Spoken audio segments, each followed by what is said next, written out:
नमस्कार मित्रों, spirit world channel में आप सबका एक बार फिर से स्वागत है। मैं हूं अनीता। बहुत जिज्ञासा होती है, आखिर ये पितृदोष है क्या? पितृदोष होता है क्या? हमारे पूर्वज सूक्ष्म व्यापक शरीर से अपने परिवार को जब देखते हैं और महसूस करते हैं कि हमारे परिवार के लोग ना तो हमारे प्रति श्रद्धा रख रहे हैं और ना ही मुझसे इन्हें कोई प्यार या स्नेह है, किसी भी अवसर पर ये हमें याद तक नहीं करते और ना ही अपने ऋण चुकाने का प्रयास करते हैं, तो ये आत्माएं दुखी होकर अपने वंशजों को श्राप दे देती हैं और इसे ही कहते हैं पितृदोष। कुंडली में अगर पितृदोष हो तो कई प्रकार की बाधाएं आने लगती है। ये बाधाएं अदृश्य होती हैं, जो पितरों द्वारा रुष्ट होने के कारण होती हैं। पितरों के रुष्ट होने के बहुत से कारण हो सकते हैं। वे आपके आचरण से, किसी परिजन द्वारा की गई गलती से, श्राद्ध आदि कर्म ना करने से, अंत्येष्टि कर्म आदि में हुई किसी त्रुटि के कारण भी हो सकता है। पूर्व जन्म में पिता का अपमान करने से भी ये दोष उत्पन्न होता है। पितृदोष होने पर डिप्रेशन, व्यापार में घाटा, परिश्रम के अनुसार फल नहीं मिलना, विवाह या वैवाहिक जीवन में समस्याएं, कैरियर में समस्याएं उत्पन्न होती है। सच कहें तो जीवन के हर क्षेत्र में व्यक्ति और उसके परिवार को बाधाओं का सामना करना पड़ता है। पितृदोष होने पर अनुकूल ग्रहों की स्थिति, गोचर दशाएं होने पर भी शुभ फल नहीं मिल पाते हैं।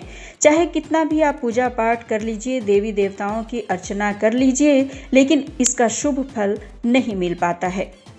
तो आइए सबसे पहले जानते हैं कि पितरों के रुष्ट होने के लक्षण क्या हैं। पहला लक्षण है अक्सर खाने में से बाल निकलना।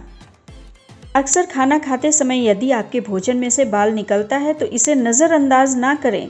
आप गौर करेंगे कि परिवार के किसी एक ही सदस्य के साथ बार बार ऐसा होता है कि उसके खाने में बाल निकलता है, तो हो सकता है कि उसकी कुंडली में पितृदोष हो। अगला लक्षण है बदबू या दुर्गंध। कई लोगों की समस्या होती है कि उनके घर से लगातार दुर्गंध आती है। यह पता भी नहीं चलता है कि आखिर दुर्गंध आ कहां से रही है। कई बार तो इस दुर्गंध के इतने अभ्यस्त हो जाते हैं कि उन्हें यह दुर्गंध महसूस भी नहीं होती, लेकिन बाहर के लोग उन्हें बताते हैं कि आपके घर से दुर्गंध आ रही है। अब परेशानी का स्रोत ही पता ना चले तो उसका इलाज कैसे संभव है? अगला लक्षण है स्वप्न में पूर्वजों का बार बार आना। पितृदोष का ये सबसे मुख्य लक्षण है। आपके पिता या दादा जिनका कि स्वर्गवास हो चुका है, वे बार बार आपके स्वप्न में आते हैं। वे स्वप्न में आपको कुछ संकेत देना चाहते हैं। अगला लक्षण है आपके किसी भी शुभ कार्य में अड़चन। कभी कभी ऐसा होता है कि आप कोई त्यौहार मना रहे होते हैं या आपके घर कोई उत्सव हो रहा है, ठीक उसी समय पर कुछ ना कुछ ऐसी घटनाएं घटित हो जाती हैं जिससे रंग में भंग डल जाता है। ऐसी घटना घटित होती है कि खुशी का माहौल दुख में बदल जाता है। कहने का तात्पर्य यह है कि शुभ अवसर पर कुछ ना कुछ अशुभ घटित होना पितरों के नाराज होने का संकेत है।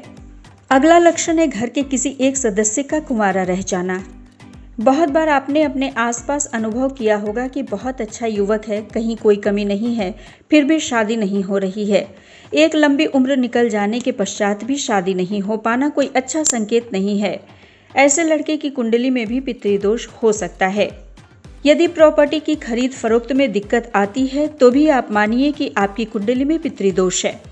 आपने अपने आसपास देखा होगा कि एक बहुत अच्छी प्रॉपर्टी, मकान, दुकान या जमीन का एक हिस्सा किन्हीं कारणों से बिक नहीं पा रहा है। यदि कोई खरीदार मिलता भी है तो बात नहीं बनती। यदि कोई खरीदार मिल भी जाता है और सब कुछ तय हो जाता है, लेकिन अंतिम समय पर सौदा कैंसिल हो जाता है।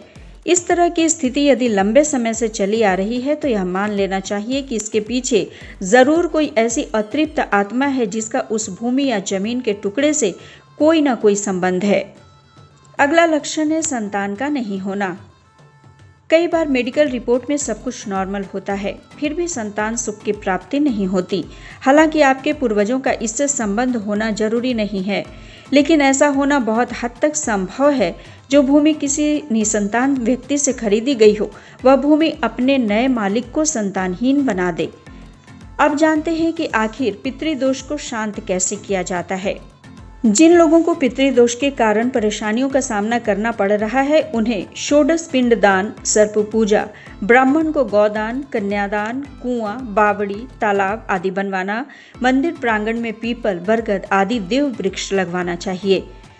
पौराणिक ग्रंथों में पितरों की संतुष्टि के लिए मंत्र, स्तोत्र एवं सूक्तों का वर्णन है, जिसके नित्य पाठ करने से किसी भी प्रकार की पितृ बाधा क्यों न हो शांत हो जाती है।